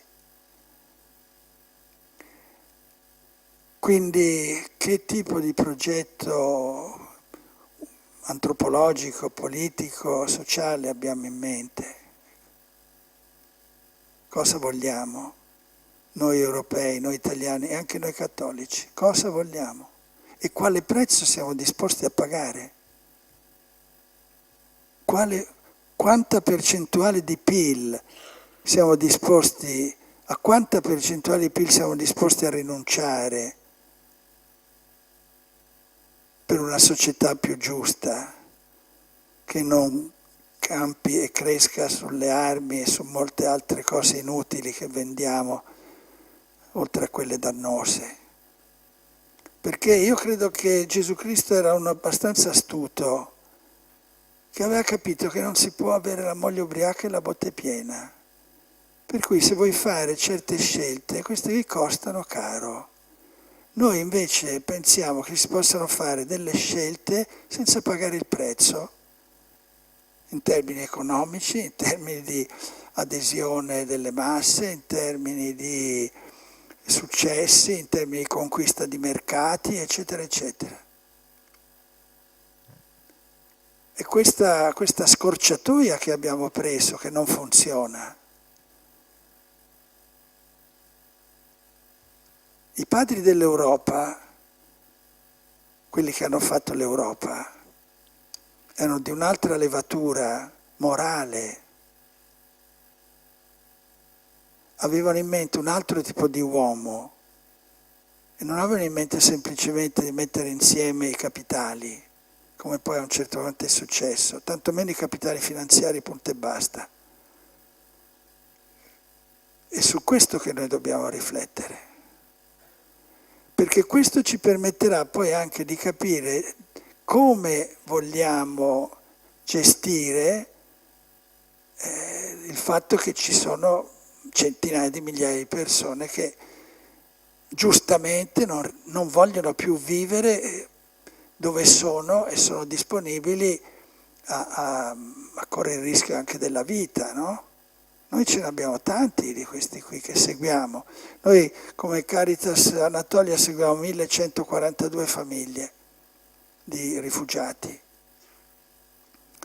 in una certa misura cristiani, ma non solo. Queste persone scappano da una vita orrenda, invivibile. Non possiamo fargliene una colpa quando siamo complici di quelle situazioni. Abbiamo fatto per 20 anni la guerra in Afghanistan, ci abbiamo rimesso soldi, uomini, eccetera. abbiamo rafforzato il potere dei talebani, rafforzato. In Iraq cosa abbiamo combinato? Cioè, quindi dobbiamo riflettere sulle cause. La gente non scappa dal proprio paese per caso.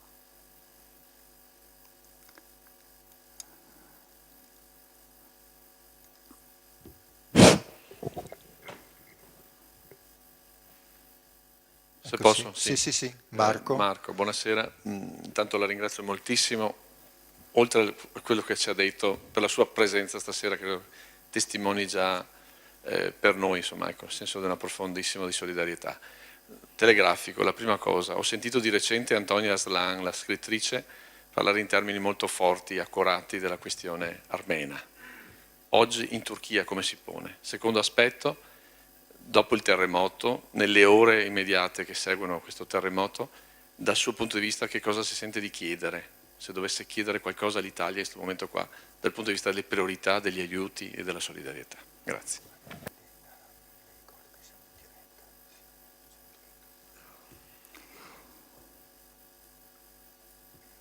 La questione armena è ancora un tabù, però quando è stato 2 o 3 anni fa 100 cattedratici turchi hanno firmato un documento dicendo dobbiamo cominciare a guardare in faccia questo problema. E perfino il governo sta cercando con l'Armenia di ritrovare un minimo di apertura, di scambio. È una questione difficile. Io penso che non ci sono ancora i presupposti per un vero sereno ripensamento di tutta la faccenda. Manca il terreno, ecco. In queste ore del terremoto, grazie a Dio, veramente abbiamo degli amici. E quindi abbiamo ricevuto affetto e vicinanza e preghiera, che alla fine sono quello che il fondamento di tutto, perché se non c'è amicizia e non c'è preghiera non si combina granché, no? Poi certamente abbiamo bisogno anche di aiuti. Quindi ci sono la Caritas e altre organizzazioni sono già attivate, quindi ci saranno dei canali per far arrivare degli aiuti. Come vicariato di Anatolia è impensabile, ma non dico che il nostro sogno adesso è ricostruire in 448 la cattedrale, non è la prima cosa di sicuro da fare. D'altra parte anche questo ci dovrebbe far riflettere. Quella cattedrale aveva poco più di 100 anni. A quel tempo Iskenderun, io ho visto delle foto dei primi Novecento, erano tutte casette a piano terra, tutte, e c'era la cattedrale latina che era l'unico grande edificio mastodontico di Iskenderun. Cioè noi siamo arrivati al seguito, diciamo, delle potenze e ci siamo presentati in un modo potente. Oggi forse non è crollata soltanto la cattedrale, spero che sia crollato quel modo di presentarsi da cristiani potente, arrogante, e che voleva, come dire, dare uno schiaffo a questa cittadina di gente semplice, di pescatori, di portuali, di piccoli artigiani, c'era qualche industrietta.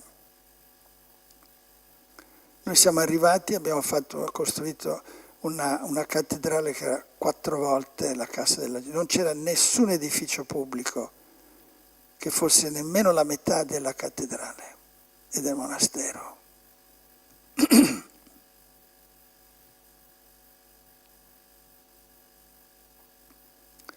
Magari il nostro Signore nei suoi piani, attraverso anche questo terremoto, ci sta educando a tornare a essere una Chiesa un po' più semplice, un po' più povera, un po' più vicina alla gente, che si pone in modo meno arrogante.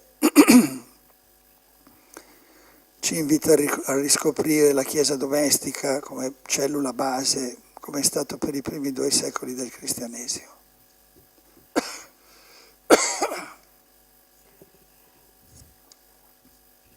Sentiamo ancora qualche altra domanda, se c'è qualche interrogativo, altrimenti avrei una domanda così sulla scorta di queste considerazioni della realtà della Chiesa, il rapporto che c'è tra comunità o le varie comunità cristiane e lo Stato turco, o complessivamente anche la popolazione, forse sono 2 livelli diversi, ma l'istituzione turca e il popolo, la gente. Io penso che oltre il 90% dei turchi non sa niente del cristianesimo, proprio nulla. Si ricorda soltanto le cose del passato e c'è una propaganda ancora, c'è un modo di presentare il cristianesimo nei libri scolastici che fa inorridire. Poi non incontrano un cristiano, non incontrano... I rifugiati vengono mandati nelle città che sono lontane dalle chiese, in città dove non vedono un cristiano da 100 anni, magari o da 80 anni o da 60 anni. Anche in questo c'è una strategia, ovviamente. Ma la stragrande maggioranza della gente non ne sa niente del cristianesimo. In genere, diciamo, sono attaccati a Gesù e a Maria soprattutto. Tanti.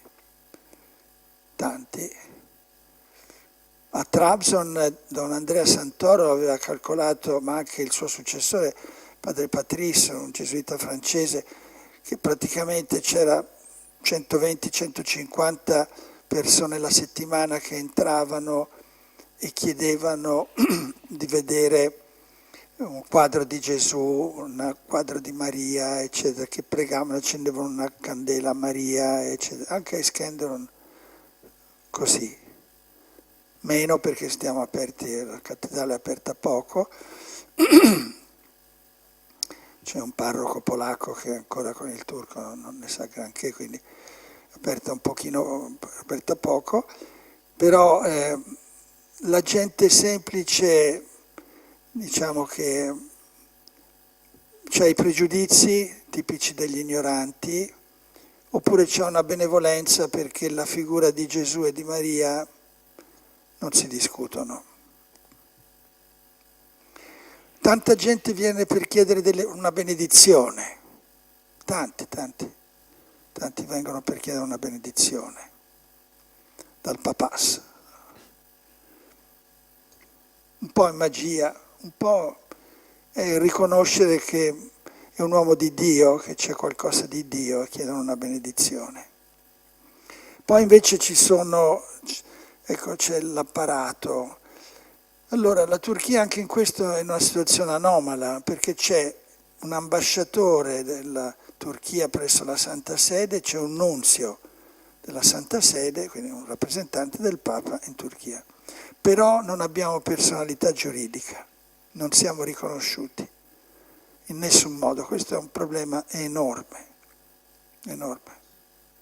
per le proprietà, per qualunque iniziativa, eccetera.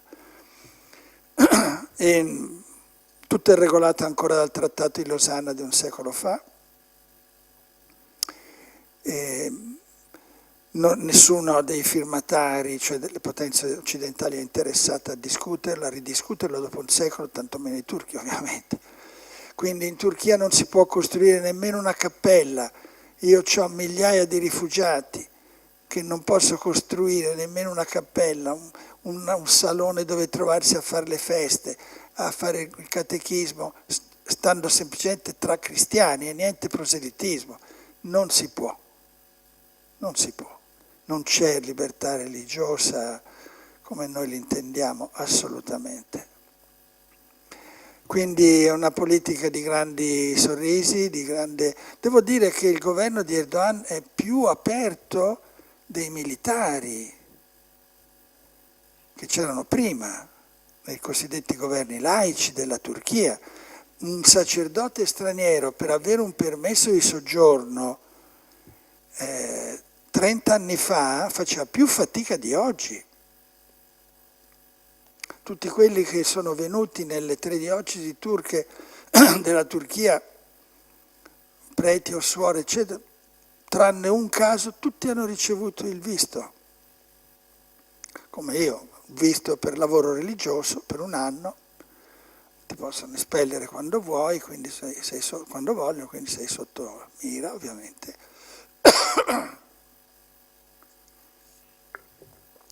Però te lo danno, perché? In particolare perché la Chiesa Cattolica, perché noi siamo un network mondiale. E quindi ci si fa cauti. Perché se io lancio una notizia, fa il giro del mondo se la so presentare bene su un punto critico. E l'attuale governo è abbastanza intelligente e scafato da capire che formalmente bisogna perlomeno essere attenti, gentili, non si può ripetere un'altra uccisione di un vescovo, quindi sono molto preoccupati della nostra sicurezza. Quando sono arrivato volevano darmi, c'erano ancora un po' le code dell'ISIS, volevano darmi anche la guardia del corpo, che io ho rifiutato per un semplice motivo, perché avere la guardia del corpo ti garantisce un po' più di sicurezza, forse, non lo so. Di sicuro ti garantisce qualcuno che ti guarda dalla mattina alla sera cosa fai. Per cui, grazie, no, preferisco essere impallinato, ma rimanere libero di incontrare chi voglio, quando voglio e come voglio. Tanto c'ho già il telefono sotto controllo, internet, questo si sa, insomma, è così. Però il problema giuridico è molto forte, perché quando tu non puoi intestare nulla, aprire nulla, fare nulla, tu puoi fare tutto dentro i tuoi confini delle chiese stabilite, sono tutte elencate, basta, finito. Dentro casa tua puoi fare quel che ti pare, ma finisce lì. Quindi è un rapporto di grande formalità e attenzione e rispetto, ma dietro a cui non c'è una libertà religiosa, ma non soltanto per noi, per tutte le minoranze,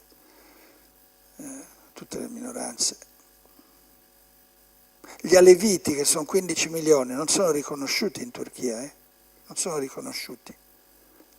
Sono sostanzialmente musulmani, ma non sono riconosciuti. La corrente dei sufi non è riconosciuta.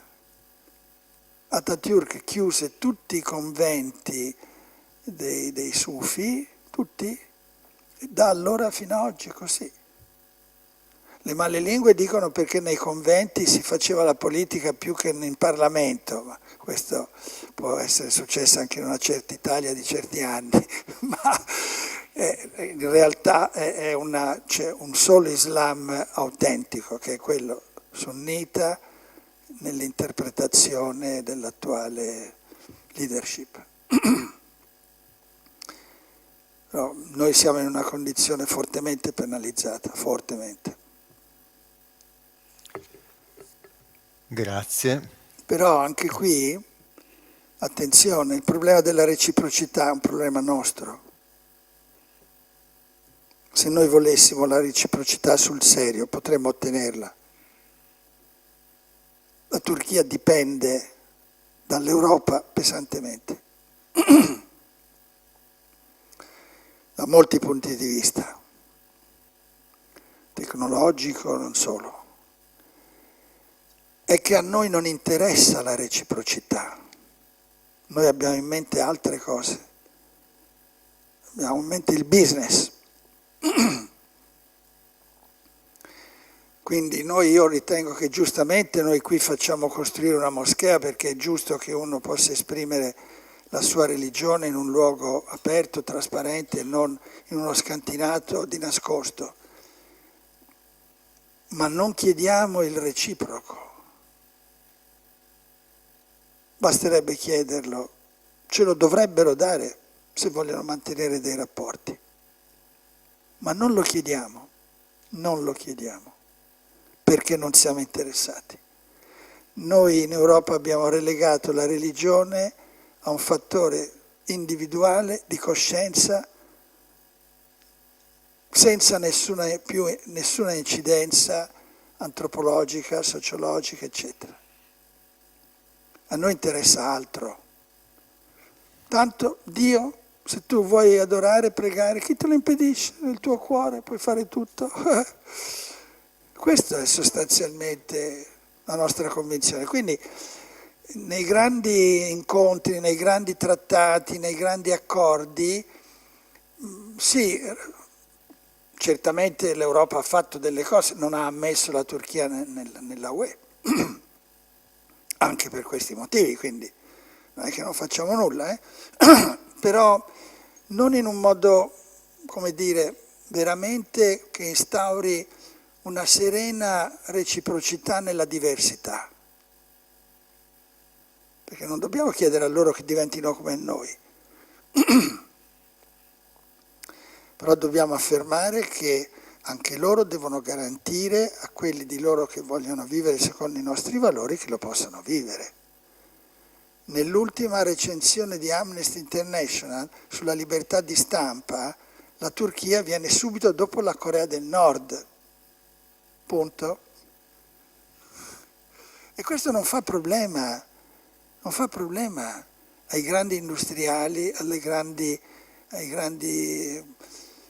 investitori e anche ai grandi politici, non fa problema, non si parla mai di queste cose. O meglio, se ne parla per affermare, no, in Turchia c'è il problema ancora della parità della donna. Sì, noi siamo bravissimi sulle dichiarazioni di principio, noi siamo formidabili.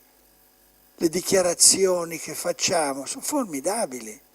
Come appunto vi dicevo per Hagia Sophia, ritrasformata in moschea.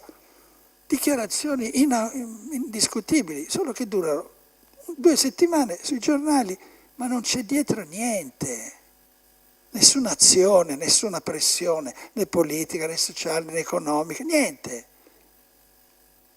Però noi abbiamo affermato i principi. Grazie, scusate. Grazie a lei.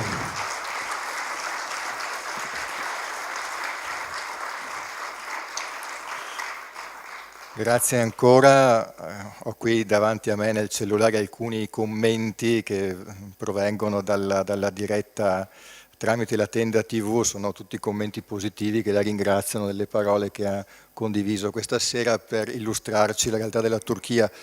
Non concluderei il discorso perché credo sia bene ritornare su quanto lei ci ha comunicato questa sera. Mi porto via tra le varie cose questo invito a sapere che cosa si vuole. Diceva, la Turchia sa bene che cosa vuole, l'Europa un po' meno, si muove bene richiamando taluni principi, però dopo quando si tratta di agire un po' si muove in ordine sparso oppure si lascia dominare dai principi di carattere economico, alla fine, dal business. Ecco. Mi fermerei qui, lascerei la parola a Don Andrea proprio per tirare le somme di questa serata e anche per lanciare il programma della settimana sociale che ci sarà appunto a cominciare da lunedì prossimo. Sì, appunto, più che tirare le somme si tratta di aprire le danze. Grazie all'intervento di Monsignor Bizzetti, che ringrazio davvero di cuore anche a nome degli organizzatori della settimana sociale e anche della Caritas diocesana. Mi colpivano anche a me alcune cose che tutto sommato intercettano i temi che approfondiremo proprio la prossima settimana. Davvero questa sera è stata un'anteprima, si parlava appunto del tema della libertà religiosa, dell'incidenza della fede, non soltanto come fenomeno privato o sociale, ma come elemento anche caratterizzante un'identità. ci parlava anche dei flussi migratori come crocevia anche economico, politico all'interno di uno sguardo mondiale, globale. E mi sembrava di cogliere anche parole di sapienza e di speranza in quello che diceva, anche rileggendo il fatto della cattedrale che è stata demolita o altri riferimenti anche al terremoto accaduto questa notte. Mi pare che sia proprio questa una chiave di lettura interessante, saper abitare il presente anche nei suoi lati dolorosi, dentro questa sapienza che viene dalla croce, che viene dalla fede, che ci rivela anche strade di ricostruzione che non sono soltanto le ricostruzioni materiali che possiamo fare, ma anche quello di cui oggi abbiamo più bisogno, le ricostruzioni di significato, per dare un senso al nostro vivere e collocarci in relazione nella capacità di costruire legami e non in atteggiamento di chiusura e di autodifesa. Questi temi li approfondiremo, dicevo, anche nel corso della settimana sociale. Lunedì prossimo, 13 febbraio, a Conegliano, all'Auditorium Toniolo, avremo tra noi il Cardinale Zuppi, che poco prima di noi è stato in Turchia a visitare le 3 diocesi latine in Turchia a novembre scorso, e sarà tra noi invece per riflettere un po' sul tema della rilevanza appunto della fede, come si diceva prima, in particolare la cifra della fraternità come segno di ciò che oggi il Vangelo può portare dentro la nostra società occidentale. Mercoledì sera, 15 febbraio, a Sacile invece avremo tra noi il sociologo Daniele Marini di Padova, dell'Università di Padova, e Don Bruno Bignami, direttore dell'Ufficio Nazionale per i Problemi Sociali e il Lavoro. Interverranno invece sul tema economico. Abbiamo rilevato stasera che è una dimensione fondamentale oggi anche in uno sguardo geopolitico, e in particolare il tema proprio del lavoro, con sfide e anche fatiche che oggi ci troviamo a vivere nel nostro contesto. Concluderemo la settimana sociale venerdì 17 a Pieve di Soligo, anzitutto alle 18:30 con la Santa Messa, presieduta dal Vescovo Corrado nel Duomo di Pieve, onorando anche la memoria del Beato Giuseppe Toniolo, che è fondatore delle settimane sociali dei cattolici italiani. Seguirà poi alle 20:30 al Teatro Careni di Pieve di Soligo l'ultima serata della settimana sociale. Avremo il professor Andrea Riccardi, fondatore della comunità di Sant'Egidio, l'avvocato Guglielmo Cevolin dell'associazione Istoria, moderati dal professor Paolo De Stefani, che invece apriranno un po' lo sguardo, tornando su questi temi della geopolitica, il desiderio di pace, il tema dei confini e il desiderio di una costruzione di relazioni che abbatta muri e costruisca ponti. Insomma, mi pare una bella riflessione che ci aiuta, come dice lo slogan, il titolo di questa settimana sociale, ad avviare processi più che possedere spazi. Flussi migratori, conquista della libertà religiosa, capacità di lettura del presente, ricostruzione, sono tutte dimensioni che dicono avvio di processi, che dicono cambiamento e abitare il presente dando significati e prospettive nuove. Ecco, quindi vi invito un po' a seguire, anche nelle forme in cui ritenete, anche la Tenda TV attraverso il suo sito internet, e poi anche la diocesi nel suo sito internet lo riprende, ci permetterà di seguire anche le serate, anche chi non può essere di presenza. E per rispondere alla domanda di prima, poi nei medesimi siti, latendatv.it, diocesivittorioveneto.it, trovate anche il link della registrazione delle serate che sono state effettuate. Grazie a Monsignor Bizzetti, ringrazio anche gli organizzatori che concorrono a preparare ogni anno la settimana sociale, sono 20 edizioni quest'anno, quindi è già un processo in atto, è già un cammino di storia compiuto, un desiderio di approfondimento che vuole lanciare anche nuovi modi di abitare il presente. La Diocesi di Vittorio Veneto, l'Ufficio Diocesano per la Pastorale Sociale, Lavoro, Giustizia, Pace e Cura del Creato, la Scuola Sociale Diocesana Maurizio Cecchetto, il Settimanale Diocesano L'Azione, la Caritas Diocesana di Vittorio Veneto, l'Azione Cattolica, le ACLI, il Movimento dei Focolari, l'Unione Cristiana Imprenditori e Dirigenti, il Centro Culturale Humanitas di Conegliano, il Centro Culturale Giorgio Lapira di Motta di Livenza, l'Istituto Diocesano Beato Toniolo Le Vie dei Santi. E grazie anche alla collaborazione con la Tenda TV e Radio Palazzo Carli, che rendono fruibile anche a distanza questi eventi. E grazie poi anche a voi che siete qui presenti e che manifestate in questo modo un desiderio di approfondimento, non soltanto per una cultura personale, mi auguro, e ce lo auguriamo tutti, ma anche per essere un po' protagonisti di questi processi da avviare. Un'ultima cosa, nelle 3 serate della settimana sociale avremo modo anche di vedere dei processi in atto, raccogliere piccole testimonianze per fare in modo che la settimana sociale, e la critica che poi in sede di verifica ci facciamo ogni anno, la settimana sociale non resti qualche cosa di bello, magari profondo, approfondito, ma chiuso in se stesso. Vorremmo che quest'anno, visto anche il 20° anniversario di questo evento, ci aiutasse ad avviare veramente piccoli segni, poca cosa, ma davvero concreti e continuativi, che generino un cambiamento reale dentro il nostro vivere sociale. E accolgo anche l'appello e il desiderio che veniva da qualcuno di voi questa sera. Siamo un po' confrontati a seguito delle notizie del terremoto in Turchia.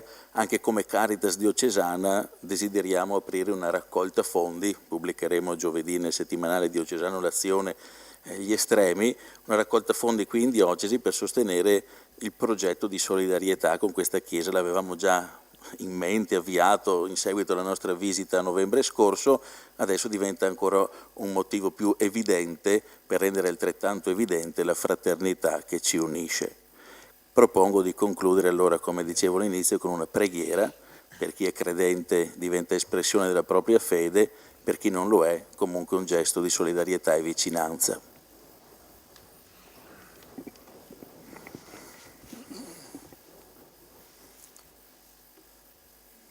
Padre nostro, che sei nei cieli, sia santificato il tuo nome, venga il tuo regno, sia fatta la tua volontà, come in cielo, così in terra. Dacci oggi il nostro pane quotidiano e rimetti a noi i nostri debiti, come anche noi li rimettiamo ai nostri debitori, e non abbandonarci alla tentazione, ma liberaci dal male. Amen. Il Signore è con voi, vi benedice e vi accompagna il Padre, il Figlio e lo Spirito Santo. Grazie e buonanotte. Grazie ancora. Grazie di cuore. Ci ha aperto un mondo.